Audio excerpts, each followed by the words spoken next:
Yeah, and introducing them one by one, or how are we going to do this here? We all come out. Yeah, why doesn't everybody come up?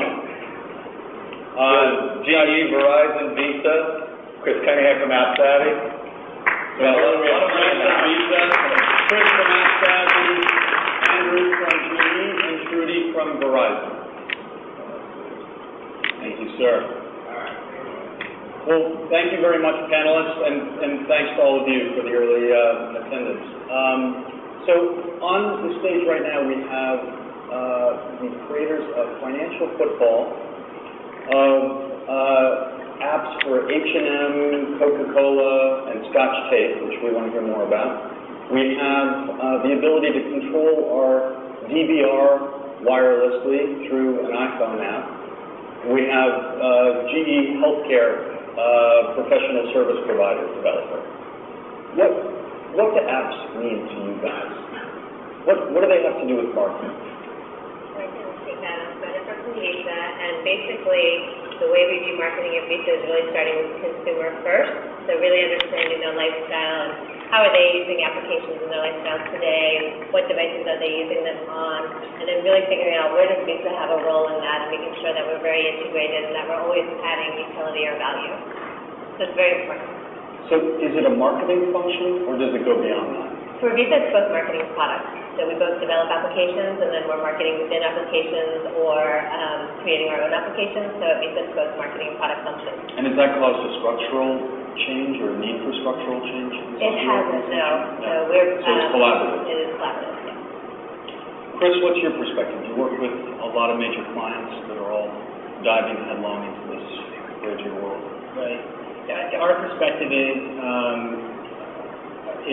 different in the context of working with developers that have built applications to fill a need or a purpose that prior didn't exist out in the market. So whether that's a game, a community for moms, a location-based application, we look at the context of identifying and working with partners that fill the void in the market to enhance people's lives and to get content in a way that's meaningful to them, and then subsequently bringing marketers into the equation so they can provide value.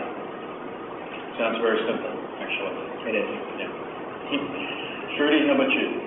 For us, we sell the most differentiated TV service, internet service, voice service in America, which is really. And so with Fios, I think it's really about value add and further differentiation of the services.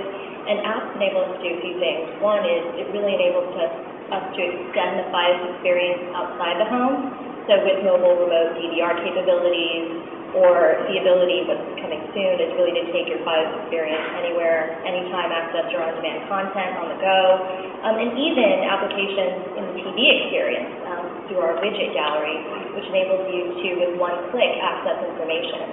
So for us, there's so many different ways that we leverage apps, but it's really about giving our consumers more value add within this highly differentiated service. And in your organization, is it marketing? Is it product development? I'm interested in what Jen was saying before. Yeah, it's definitely our product development team and our marketing teams work very closely together. It is product marketing focus within the organization, but of course, it's important for us to stay synchronized so that we can best explain to consumers and prospects why this makes the service so much better than anything else out there. Yeah. Andy, so previous to GE, you did amazing things at Kraft. What's been your experience in going from a CPG company to more of a diversified conglomerate? Yeah, the difference is really you go from consumer marketing to B2B marketing, and that seems like a very kind of blunt kind of statement, in terms of its specificity. But I think where we find similarity is that it's a lot about utility. And at Kraft, there was a recipe finder. With GE, we're doing a lot with apps that most people will never see because they're defined for specific audiences. If you think about healthcare, Forrester released a number that was something like 80% of doctors carry an iPhone. Well, for our healthcare business, that's pretty significant. So for GE, it's really about finding specific audiences, understanding what their needs are, and whether or not apps are the right way to go. And certainly we are making investments in that area. So is it automated self-service in your model? I mean, is it more I'm just wondering, how does marketing retain dominion if it sounds like it's migrating more into business process? And it's both. On our corporate side, for some of our corporate campaigns, we have an app called Morsel, which has done fairly well in terms of downloads and participation for our Healthy Imagination campaign. Okay, so that's a B2C kind of example. From the business-specific side, it does vary. Some of it is driven by marketing, and now a lot of it we're starting to see driven by product and by the sales side. The data, we have access to a tremendous amount of data, and if you can take that data and put it into a usable form for your customers, you're able to provide an incredible amount of utility for them in real-time, mobile way. And, we think about some of the businesses that we're in, healthcare, energy, and transportation. There's a lot of power. How should we measure success? Is it with reach of your apps? Is it with revenue generated? Is it through, satisfaction surveys, retention, all of the above? I think it is in some context all the above. Ultimately success is always predicated to what's the objective of the brand. So that's the first question, since this is following the money. So in the context, what's the brand trying to accomplish? And our perspective is that the most important thing to look at is what people are doing within applications. Applications could be Farmville. It could be a Pick 5. It could be a deal offer. It could be a location-based app. But the first objective is, what are people doing? That's the social activity. Based on the social activity, that should be the KPI that the brand focuses its time on. So to answer your question, the metrics are in some cases independent, and they'll be case by case based on the property that you're working with, seeing that every application has a different context to why people use that application. Jeff, what do you think? And why did the Patriots lose when I played against the 49ers on your app? More specific, because that would never happen, you know what I'm saying? Of course. It's just not realistic. Yeah, I'll be nice on that one. So to prior question, so as Chris mentioned, we really look at both attitudinal measurement and behavioral measurement. So an example is right now we're working on a program with Living Social, which is an application where people can find a deal of the day in their city. And so we're really measuring the transactions that we're driving. We're measuring the market share that we're gaining in each city. We're really analyzing what type of deals are working the best. So for us, it is definitely about driving transactions and driving revenue.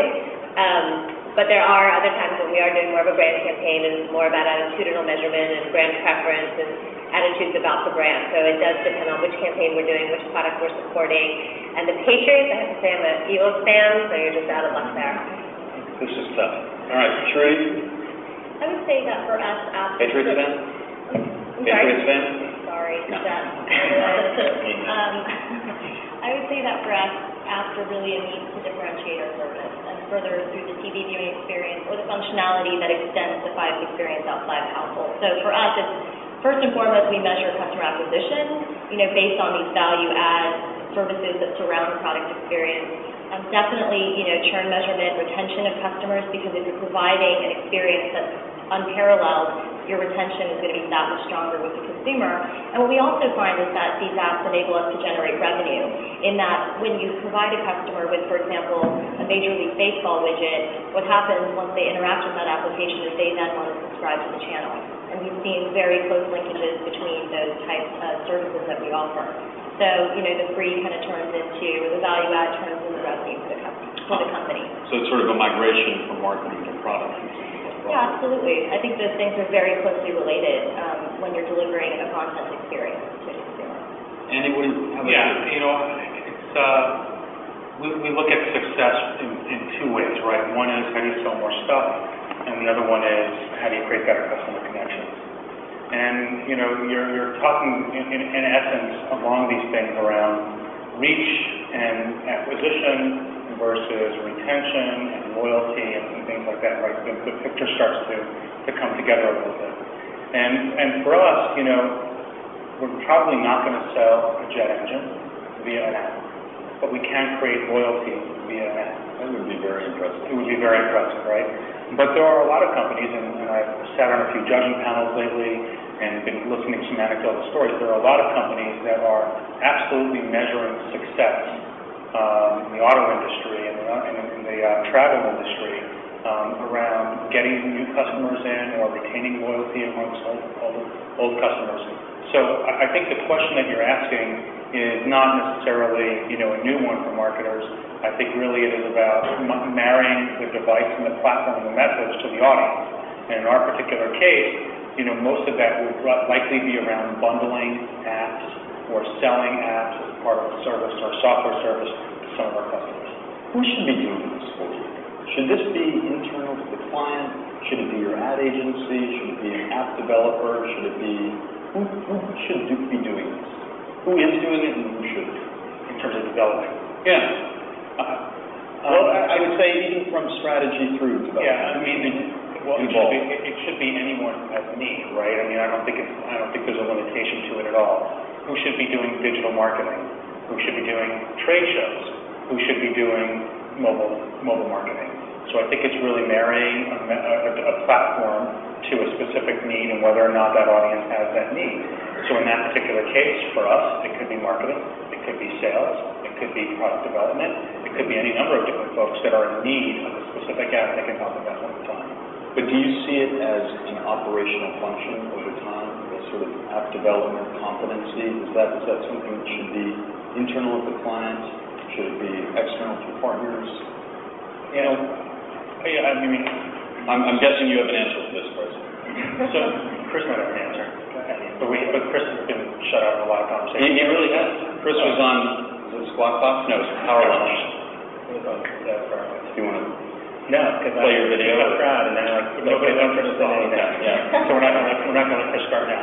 So we have an internal mobile center of excellence at GE, where we have app developers in-house developing apps for us.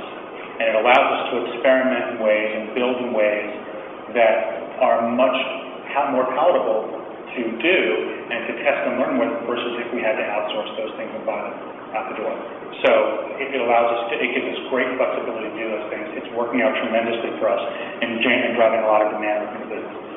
Yeah, I was just going to, to your earlier point, I think for Verizon and GE, these are great examples when if you're going to, in the context of building your own and leveraging your own content, you can really drive sales or whatever the metrics that the brand's trying to achieve.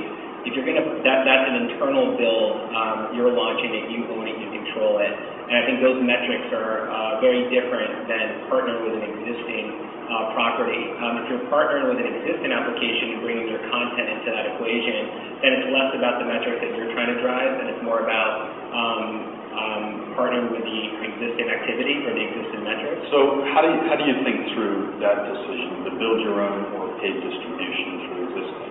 Yep, that's a great question. I think it's a very good question. It's the best one I've ever heard. I think the most important piece, and this is obviously just one opinion, is that if you can establish and find something that's already out there that you can really leverage, it's potentially a lot more cost effective than building and then of course spending a lot of your media dollars to promote it. However, if it doesn't exist and there isn't a very strategic fit, then I think building your own, and as long as there's a very long-term strategic, there's strategic people behind it, understanding that this is not a 30-day commitment, it's a 6-month or 12-month commitment, which I'm sure these two are doing, then you should build it and you have great content, you can support it. But for most cases, I think GE and Verizon are very different companies than a small nonprofit or mom and pop shop. They read an Adweek or New York Times article, they say they want to build something, 99% of those will fail. Jen, what's your perspective? So very similar to what Chris said, but we have a core competency around payments and financial. We can develop the content, we have the content, we're the experts in that, so we'll develop things like financial football and practical money skills and those types of applications where our core competency is, where we see consumer trends happening around sort of with the recession in the economy and folks searching for deals and the takeoff of all these sites. We realize there's already players out there that are doing this really effective, really well, have the sales team set up, why don't we just capitalize with what they're doing, and again, we're driving transactions, so let's make sure we're the preferred payment brand on applications that are already doing a phenomenal job. So in that case, the ROI didn't make sense to build our own, so we did partner with Living Social.